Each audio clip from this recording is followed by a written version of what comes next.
Good evening student. आज हम qualification pack retail store manager में एक बहुत ही इम्पॉर्टेंट नोट्स करने जा रहे हैं।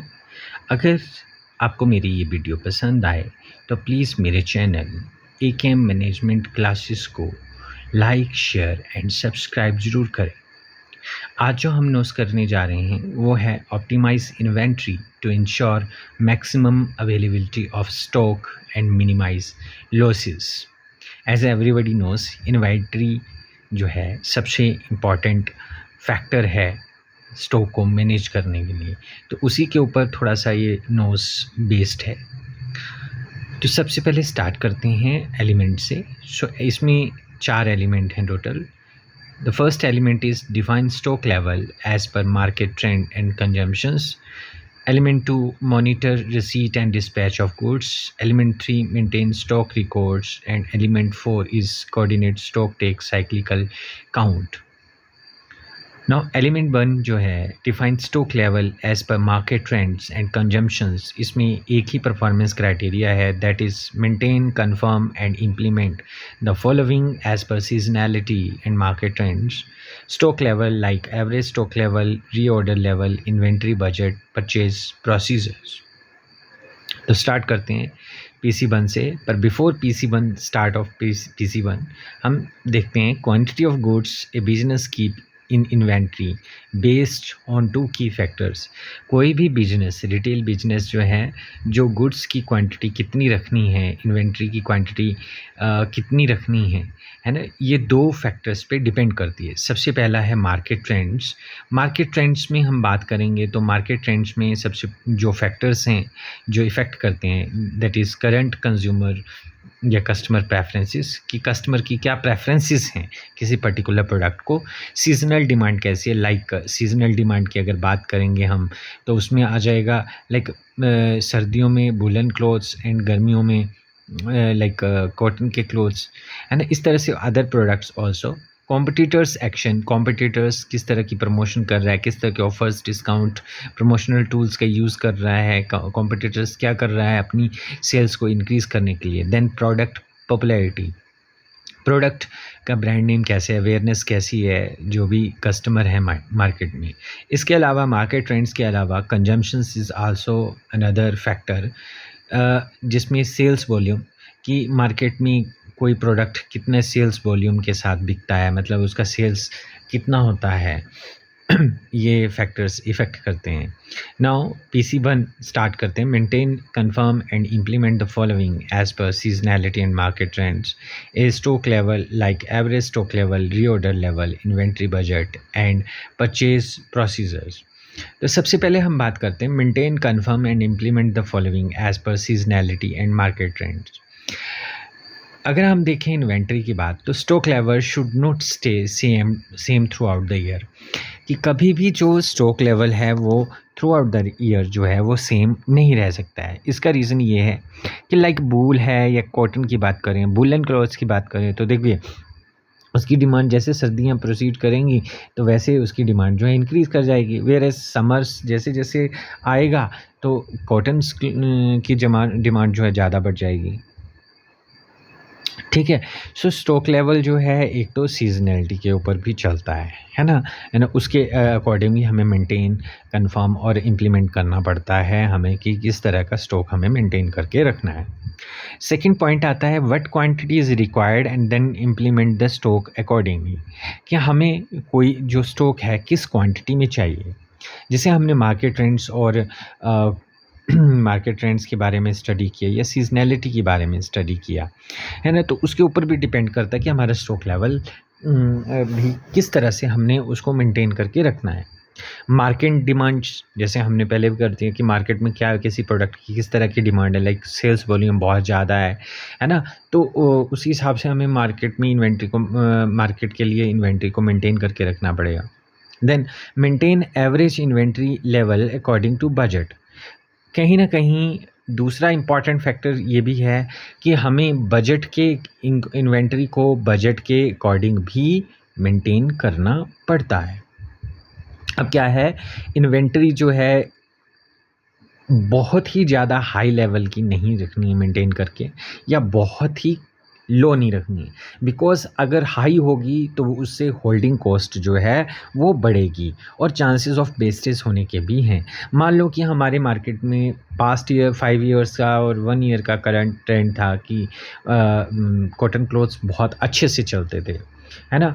मतलब ये बोल सकते हैं कि अगर किसी पर्टिकुलर एक प्रोडक्ट का जो सेल्स वॉल्यूम था वो मतलब 5000 के अराउंड पीसेस बिकते थे, बट ये ज़रूरी नहीं है कि नेक्स्ट ईयर भी सेम डिमांड के साथ, अप्रॉक्सीमेटली उसके आस-पास हो सकती है, बट ज़रूरी नहीं कि सेम डिमांड ही रहेगी।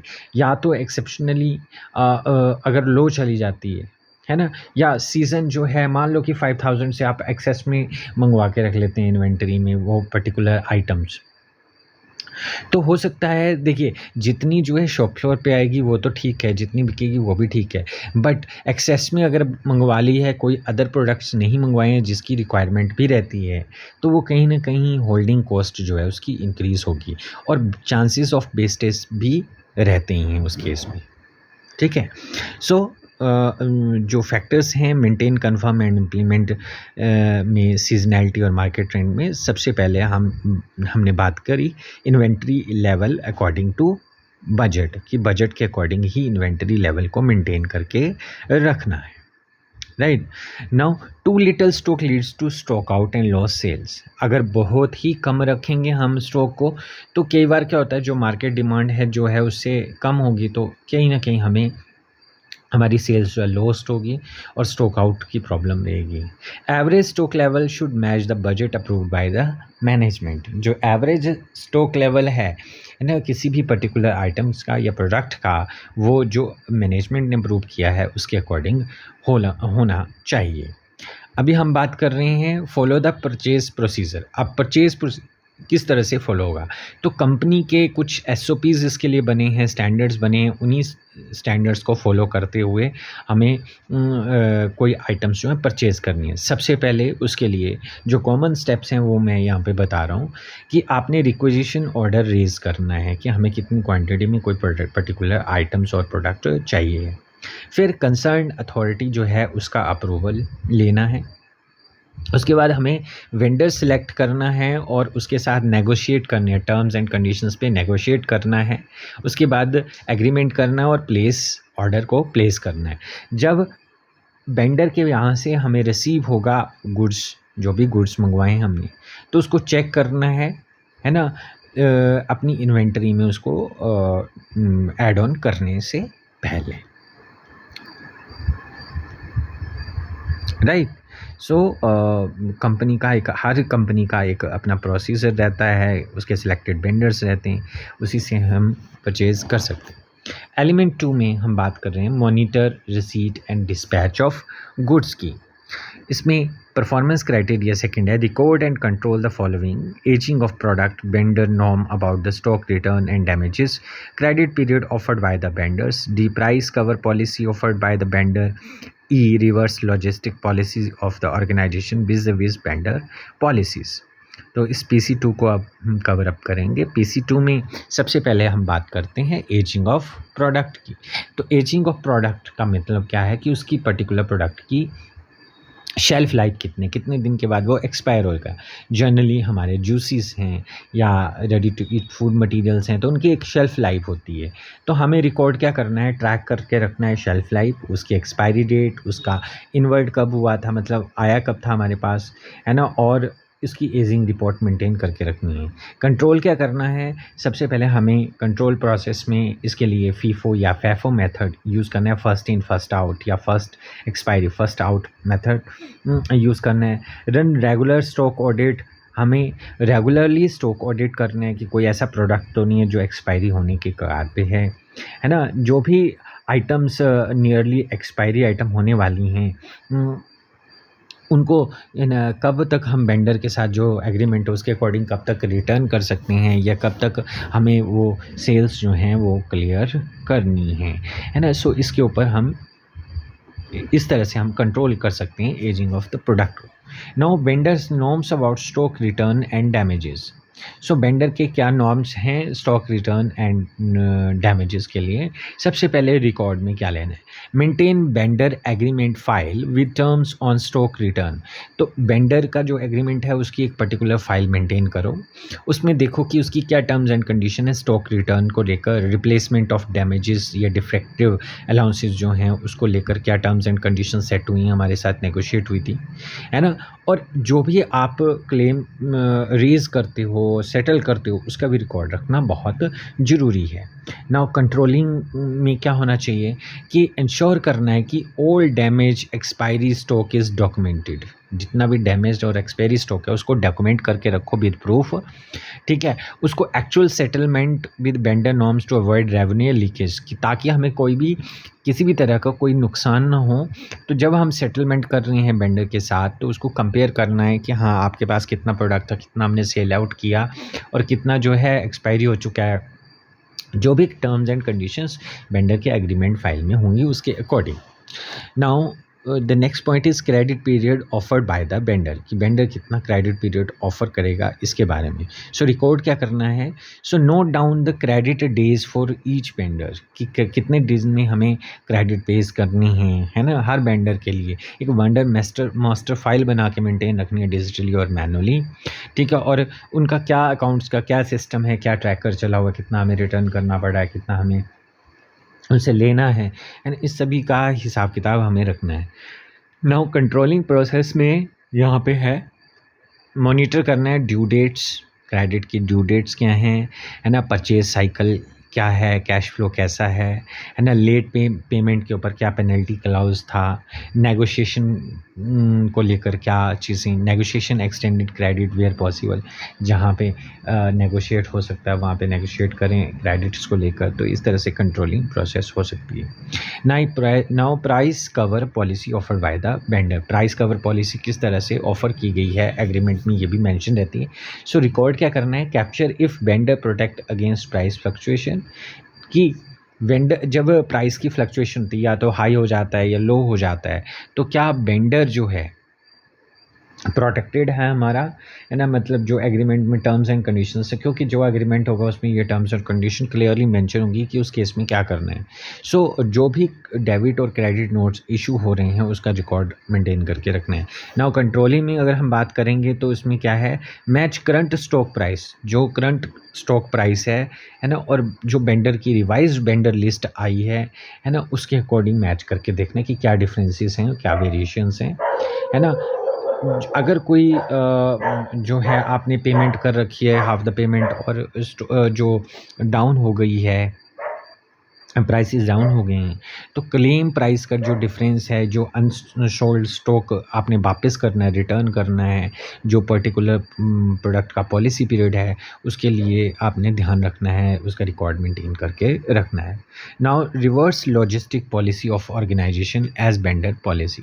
सो reverse logistic policy of organisation with respect to vendor policy क्या होगा? रिकॉर्ड क्या करना है?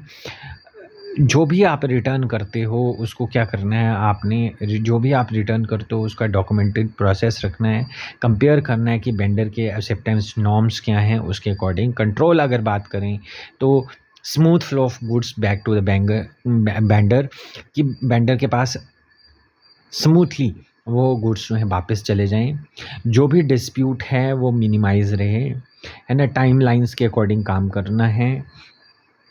फॉर एग्ज़ाम्पल जैसे customer return window versus vendor return acceptance, ये ज़रूर होना चाहिए कंट्रोलिंग प्रोसेस में।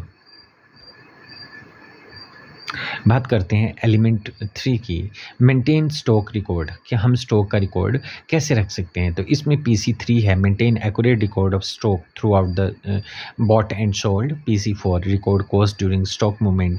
PC5 develop team understanding of stock management system being followed by organization. PC6 control shrinkage pilferage of product to minimize losses. PC7 maintain records on shrinkage pilferage of product.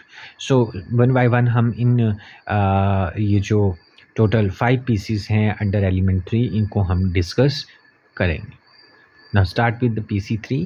Maintain accurate record of stock bought and sold. जो हमने stock purchase किया है या बेचा है उसका accurate record रखना बहुत ज़रूरी है। सबसे पहले हम बात करते हैं है ना परचेज रिकॉर्डिंग की, है ना, जो हमने ख़रीदा है ना, तो उसके लिए एक पर्टिकुलर परचेज रजिस्टर है जिसमें date of purchase, vendor name, invoice number, product detail like SKU code क्या है, स्टॉक कीपिंग यूनिट का कोड क्या है, डिस्क्रिप्शन क्या है, क्वांटिटी कितनी क्वांटिटी में हमने परचेज़ किया, यूनिट प्राइस क्या है, टोटल वैल्यू क्या है ना, क्रेडिट टर्म्स और पेमेंट स्टेटस क्या है, कितने % आप पे कर चुके हैं या नहीं कर चुके हैं, या कितना हमने देना है और कितने टाइम पीरियड में देना है, ये सारी टर्म्स एंड कंडीशन।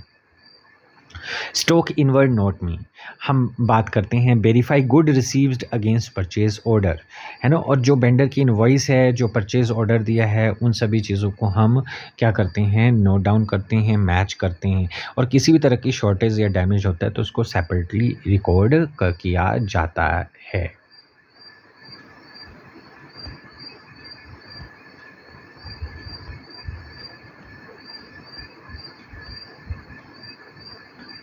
राइट। सो हमें यहाँ पता चल गया कि हम रिकॉर्डिंग कैसे जो स्टॉक खरीदते हैं उसका रिकॉर्ड कैसे मेंटेन करेंगे। Now PC then recording sale, जो स्टॉक हम बेच रहे हैं उसके लिए क्या करेंगे। सबसे पहले सेल्स रजिस्टर की बात करते हैं। तो date of sale, customer name अगर एप्लीकेबल है, invoice number, then product details, discount कितना दिया गया, टोटल वैल्यू का कितना अमाउंट का वो प्रोडक्ट था, और मोड ऑफ पेमेंट क्या रहा, कैश, क्रेडिट कार्ड और UPI। आउटवर्ड नोट में deduct from stock one sales invoices generate, कि जब सेल्स हो गई है, बिल जनरेट हो गया, इन्वॉइस जनरेट हो गया है, तो उस पर्टिकुलर प्रोडक्ट को अपने स्टॉक से निकाल देना है। अब स्टॉक लेजर बैलेंस या रिमेनिंग बैलेंस को हम maintain stock ledger that combines both purchases and sale. एक आपने स्टॉक लेजर बनानी है जिसमें हम परचेज और सेल दोनों का रिकॉर्ड रखेंगे। हर प्रोडक्ट का जो है वो रिकॉर्ड रखा जाता है, जैसे कि आप देख रहे हैं कि कौन सी डेज को परचेज़ किया गया, क्या रेफरेंस नंबर था, कितनी क्वांटिटी आई, कितनी गई, कितनी बैलेंस क्वांटिटी और फ्रेश स्टॉक आया है। फिर 16th को जो है सेल हुई है, तो सेल में 10 जो क्वांटिटी है वो निकल गई है, बिक गई है, तो 40 रहेगी, और 20th को फिर से न्यू वेंडर ने सप्लाई करके भेजा है। तो इस तरह से आप लेजर रिकॉर्ड मेंटेन कर सकते हैं, जो कि सैंपल यहाँ पे दिया गया है। राइट। आगे बढ़ते हैं। आगे बढ़ने में कंट्रोल टू इंश्योर एक्यूरेसी, है ना, ये बहुत ज़रूरी है कि एक्यूरेसी मेंटेन हो। Always reconciled stock physically versus record को फिज़िकली ज़रूर चेक करें, है ना। जो रिकॉर्ड जो है एक्सपायरी हो जाता है उसके लिए FIFO मेथड का यूज़ करें प्रॉपरली, है ना। रिटर्न, सेल्स रिटर्न या परचेज रिटर्न का सेपरेटली रिकॉर्ड मेंटेन करें, है ना। वंस जो है इनवॉइस वेरीफाइड हो जाती हैं विद द स्टॉक, तो उसको लॉक कर दें एंट्रीज़ को, और इफ़ पॉसिबल तो हम ERP सॉफ्टवेयर या अकाउंटिंग सॉफ्टवेयर का इस काम के लिए यूज़ कर सकते हैं। इस तरह से हम ये एक्यूरेसी को मेंटेन कर सकते हैं। नाउ PC4 में हम बात करेंगे record cost during stock movement. Stock की जब मूवमेंट होती है वेयर हाउस से शॉप फ्लोर के लिए, ये शॉप फ्लोर से जो कस्टमर परचेज़ करके जाता है, तो हमें कैसे कॉस्ट को रिकॉर्ड करना है। तो सबसे पहले इनवर्ड, जो परचेज़ किया गया गुड्स रिसीव्ड हुए, उसमें सबसे पहले रिकॉर्ड की बात करेंगे। तो रिकॉर्ड में सबसे पहले परचेज प्राइस पर यूनिट, कि पर यूनिट क्या प्राइस था जितने ख़रीदा था, कितनी क्वांटिटी हमें रिसीव हुई, टोटल कॉस्ट हमें निकालनी है, क्वांटिटी मल्टीप्लाई यूनिट प्राइस, ठीक है। और associated cost like transportation, loading, GST, insurance, इन सभी भी को भी काउंट करना है। नाउ इसकी एंट्री करनी है रजिस्टर में, मैनुअली है अगर, और सॉफ्टवेयर है तो ये भी। इससे क्या होगा, हमें स्टॉक वैल्यू का पता चलेगा कि टोटल स्टॉक वैल्यू जनरली ये इंक्रीज्ड वैल्यू होती हैं। नाउ स्टॉक आउटवर्ड, जैसे ही इशू या सेल्स हो गया, तो रिकॉर्ड में क्या है, क्वांटिटी इशूड और सोल्ड, कॉस्ट पर यूनिट कितनी है, total cost of the stock and जो इशू की गई है उसकी कॉस्ट कितनी है। इसके बाद क्या है, हमें अगेन रजिस्ट्री या सॉफ्टवेयर में एंट्री करनी है इसकी। उसके लिए क्या है ना, जैसे ही वो निकल गया तो स्टॉक वैल्यू ऑटोमेटिकली कम हो जाएगी, है ना? और सेलिंग प्राइस से ही हम पता कर सकते हैं कि टोटल प्रॉफिट और लॉस हमें कितना हुआ है। नाउ PC5 की बात करेंगे। Develop team understanding of stock management system being followed by organization. So सबसे पहले तो जो टीम है, हमारी टीम मेंबर्स हैं, उनको क्या करना है, एक्सप्लेन करना है कि स्टॉक मैनेजमेंट का मेन पर्पस क्या है। ठीक है, राइट? उसके बाद हमें करना है ऑर्गेनाइजेशन में, मैनेजमेंट प्रोसेस में, ऑर्गेनाइजेशन की स्टॉक मैनेजमेंट प्रोसेस में किस तरह से हम काम करते हैं उसके बारे में उनको बताना है ना? टीम को ट्रेन करना है ना? एनकरेज डिसिप्लिन मेंटेन करवाना है और अकाउंटेबिलिटी, एक रिस्पॉन्सिबिलिटी खासकर देने की कोशिश करनी है और कंटिन्यूसली मॉनिटर भी करना है ताकि कोई किसी भी तरह की कोई प्रॉब्लम ना हो। नाउ PC6 कंट्रोल श्रिंकेज, पिलफ्रेश और प्रोडक्ट टू मिनिमाइज लॉसेस। हमें क्या करना है, कंट्रोल भी करना है। क्या करना है, श्रिंकेज को, श्रिंकेज लाइक कि ये प्रोडक्ट, जैसे आपको पता है इन्वेंट्री श्रिंकेज जो है डिफरेंट टाइप्स हो सकते हैं, जैसे एम्प्लॉय थेफ्ट है, शॉपलिफ्टिंग है, एरर की वजह से, वेंडर फ्रॉड या अननोन कुछ और भी सोर्सेज हो सकते हैं। सो श्रिंकेज को अपने कंट्रोल करने के लिए क्या कर सकते हो, कंट्रोल सो सबसे पहले तो आपको आइडेंटिफाई करना पड़ेगा सोर्स ऑफ श्रिंकेज। सो वो कैसे होगा, आप सबसे पहले आप फिजिकली स्टॉक टेकिंग अगर करते हैं तो इससे आप पता लगा सकते हैं कि स्टॉक में श्रिंकेज है या नहीं है। अब श्रिंकेज जो है उसके लिए प्रिवेंशन कंट्रोल क्या हो सकते हैं, लाइक शॉपलिफ्टिंग के लिए अलग मेथड्स हैं, एम्प्लॉय थेफ्ट के लिए अलग मेथड्स हैं। नाउ आपको प्रिवेंटिव मेजर्स अप्लाई करने हैं, लाइक सिक्योरिटी के लिए CCTV कैमरास, ये सिक्योरिटी गार्ड को हायर करना है ना? अगर आपको शॉपलिफ्टिंग डिटेक्ट होती है तो उसको रिड्यूस कैसे किया जा सकता है, उसको कम कैसे किया जा सकता है, उसके लिए क्या करेक्टिव मेजर्स होने चाहिए, किन कारणों से ये शॉपलिफ्टिंग या इन्वेंट्री श्रिंकेज हो रही थी, इसका पता लगाना है ना? सो इसके बाद क्या है, प्रैक्टिकल टिप्स जो हैं वो समझाने हैं टीम मेंबर्स को कि किस तरह से हम अपने लॉस को मिनिमाइज कर सकते हैं, राइट? सो किस तरह से हम श्रिंकेज और पिलफ्रेज को मिनिमाइज कर सकते हैं, इसके बारे में हमने स्टडी किया। नाउ PC7 में मेंटेन रिकॉर्ड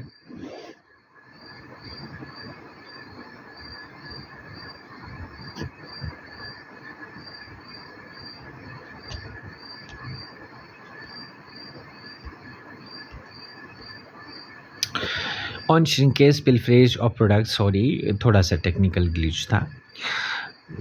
तो हमें पता होना चाहिए कि श्रिंकेज और पिलफ्रेज के टाइम में हमने क्या रिकॉर्ड करना है, कौन सी डेट को और टाइम पे ये इंसिडेंट हुआ, क्या प्रोडक्ट था, किस तरह का लॉस था, है ना? क्या सस्पेक्टेड कोज हैं उसके, है ना? किसने ये डिटेक्ट किया और क्या एक्शन लिया इसके लिए, इस लॉस को कम करने के लिए, और बैलेंस स्टॉक में किस तरह से एडजस्टमेंट किया जा सकता है। नाउ एलिमेंट 4 में coordinate stock take cyclical count, किस तरह से हमने स्टॉक टेकिंग करनी है, साइक्लिकल काउंट करना है, इसके लिए कैसे कोऑर्डिनेट करेंगे। तो PC8 है, establish a timely and well coordinated stock take process, maintain accurate recording and transmission of data. PC10 determining recording and rechecking of variances. PC11 analyze stock take data as required by organization, and PC12 ensure safety and well-being of team involved in stock take. तो start करते हैं हम इन pieces को 1 by 1 start करते हैं।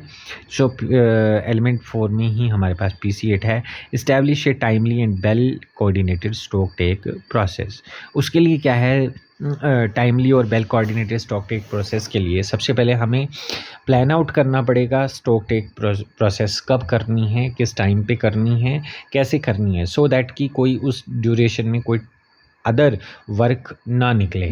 दूसरी, उस time duration में, स्टॉक टेकिंग के टाइम में कोई भी नया स्टॉक जो है उसमें एंटर ना हो, है ना, इमीडिएटली ना, विदाउट परमिशन, है ना, सो दैट कि वो इफ़ेक्ट ना करे हमारी वैल्यूज़ को जो हम स्टॉक टेकिंग प्रोसेस में कर रहे हैं। स्टॉक टेकिंग बेसिकली क्या है कि फिज़िकली काउंट करना है और उसको रिकॉर्ड से चेक करना है स्टॉक को। तो ये प्लानिंग प्रोसेस होगी। देन ऑर्गेनाइज द टीम को ऑर्गेनाइज करना है कि कौन कौन से मेंबर्स जो हैं इस प्रोसेस में लगेंगे और कितनी कैसे होगा। देन उसके बाद काउंटिंग प्रोसेस शुरू होगी, है ना। उसके बाद रिकंसाइलेशन में देखा जाएगा कि क्या रिज़ल्ट आया, काउंटिंग में क्या आया है ना, कि कितने परसेंट सेल हुआ है, कितना क्वांटिटी में, वो अभी वेयर हाउस में कितना शॉप फ्लोर पे है, और अगर मिसमैच हो रही है तो क्यों हो रही है ना। तो इन सभी चीज़ों को की रिपोर्टिंग करनी और फॉलोअप लेना है।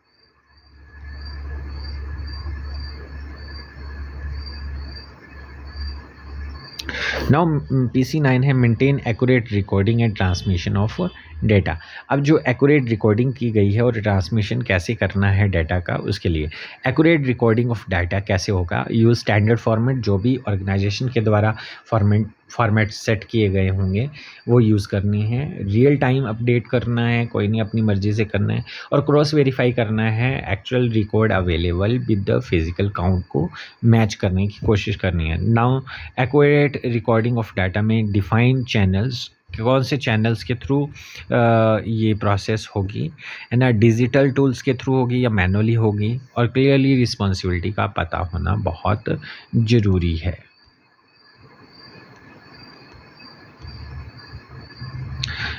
PC10 है determine recording and rechecking of variances. So recording of variances, sometime क्या होगा, अगर किसी भी तरह की कोई डिफरेंसेस आ जाते हैं रिकॉर्ड्स में, तो कैसे हम रिकॉर्डिंग करेंगे और कैसे रीचेकिंग करेंगे। सो क्या करेंगे हम, इसके लिए आप स्टॉक टेक ऑडिट कर लीजिए, है ना, चेक कर लीजिए कि कितना कितना प्रोडक्ट जो है वो ऑडिट कर लीजिए, कि दोबारा से चेक कर लीजिए बीच बीच में कि हाँ ये मिसमैच तो नहीं हो रहा है कहीं रिकॉर्ड जो हमारे पास है और एक्चुअल स्टॉक प्रेजेंट के बीच में। इसके लिए क्या है ना, वेरिएंस रजिस्टर होता है, उसमें रिकॉर्ड कीजिए और उस रीचेकिंग ऑफ वेरिएंस को टाइम टू टाइम करते रहिए।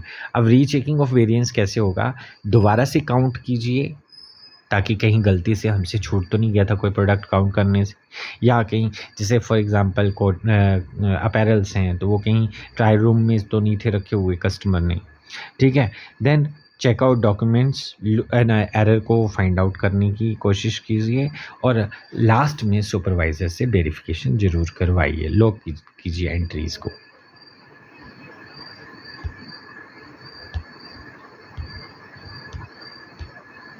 तो इस तरह से हम रिकॉर्डिंग और रीचेकिंग ऑफ वेरिएशंस कर सकते हैं। नाउ बात करते हैं PC11 पे, analyse stock take data as required by organisation. तो एनालाइज कैसे करेंगे, जो ऑर्गेनाइजेशन को डाटा चाहिए स्टॉक टेक का। So collect the stock take data, सबसे पहले कलेक्ट करेंगे, है ना, डाटा को। वो कहाँ से करेंगे, सिस्टम स्टॉक का डाटा लेंगे, फिजिकल स्टॉक जो होगा, है ना, अगर उसमें कोई वेरिएंसेस हैं तो उसको नोट डाउन करेंगे और value of variances find out करेंगे, quantity into cost price per unit. Then analyse करेंगे, एनालाइज करने के लिए सबसे देखेंगे बाय प्रोडक्ट कैटेगरी एनालाइज करेंगे, बाय वैल्यूज़ उसके प्राइस के बेस पे, बाय कॉज क्या कारण रहे हैं और कौन सी सेक्शन या लोकेशन से वो गायब हुए हैं।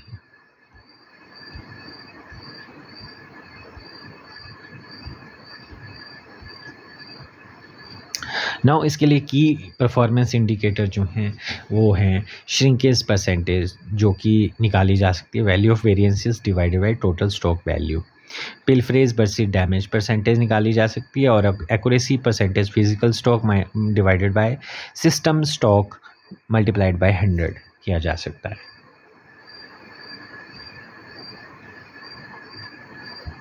PC12 है ensure safety and wellbeing of the team involve in stock take. जो भी स्टॉक टेकिंग प्रोसेस में टीम मेंबर्स हैं उनकी सेफ्टी और वेलबींग का जरूर ध्यान रखना है। Like pre stock take preparation, pre stock take preparations में हमें किस किस चीज़ की रिक्वायरमेंट होगी। लाइक अगर फिक्सचर्स के ऊपर हमें चढ़ के देखना पड़े तो उसके लिए प्रॉपर वे से लैडर का यूज़ करें, है ना, साइन बोर्ड का यूज़ किया जाए, प्रिकॉशनरी मेजर्स लेने हैं ड्यूरिंग स्टॉक टेक, उस एरियाज़ में कोई उनको डिस्टर्ब ना करे, है ना। और इसके अलावा कुछ भी वेलबींग मेजर्स हो सकते हैं जो कि सेफ्टी के लिए, एक टीम की सेफ्टी के लिए यूज़ किए जा सकते हैं, उनको यूज़ करने की कोशिश करनी है। After that post stock take जो है देखना है कि जो भी उन्होंने स्टॉक टेकिंग प्रोसेस के लिए लाइक जो स्टॉक था वो बाहर निकाला तो वो सेफली और केयरफुली वो हैंडल करें उस प्रोडक्ट को, है ना, और केयरफुली डिस्प्ले वापस से वो डिस्प्ले करें उस जगह पे, जिसके लिए है ना पीपीज़, पर्सनल प्रोटेक्टिव इक्विपमेंट्स वो प्रॉपरली यूज़ करें, प्रॉपर वे साइनेज का यूज़ किया जाए इस काम को करने के लिए। सो ये प्रोसेस थी सेफ्टी और वेलबींग की। सो होप आपको मेरी ये वीडियो पसंद आई होगी कि आप एक इन्वेंट्री को कैसे मैनेज कर सकते हैं प्रॉपर वे से एक स्टोर में, है ना? क्योंकि एज़ पर मतलब जो नॉन फैक्ट्स हैं लाइक कस्टमर की प्रेफ़रेंसेस हैं, या दूसरे वर्ड्स में बोल सकते हैं कि डिमांड क्या है, मार्केट का ट्रेंड क्या है और डिमांड कैसी चली है, तो इसके ऊपर इफ़ेक्ट करती है इन्वेंटरी की मैनेजमेंट। तो इस इन्वेंटरी मैनेजमेंट को कैसे प्रॉपरली आप कर सकते हैं, ऑर्गेनाइज़ कर सकते हैं, इसी के बारे में ये नोट्स था। सो होप आपको मेरी ये वीडियो पसंद आई होगी। सो प्लीज़ मेरे चैनल एकेएम मैनेजमेंट क्लासेस को लाइक, शेयर और सब्सक्राइब ज़रूर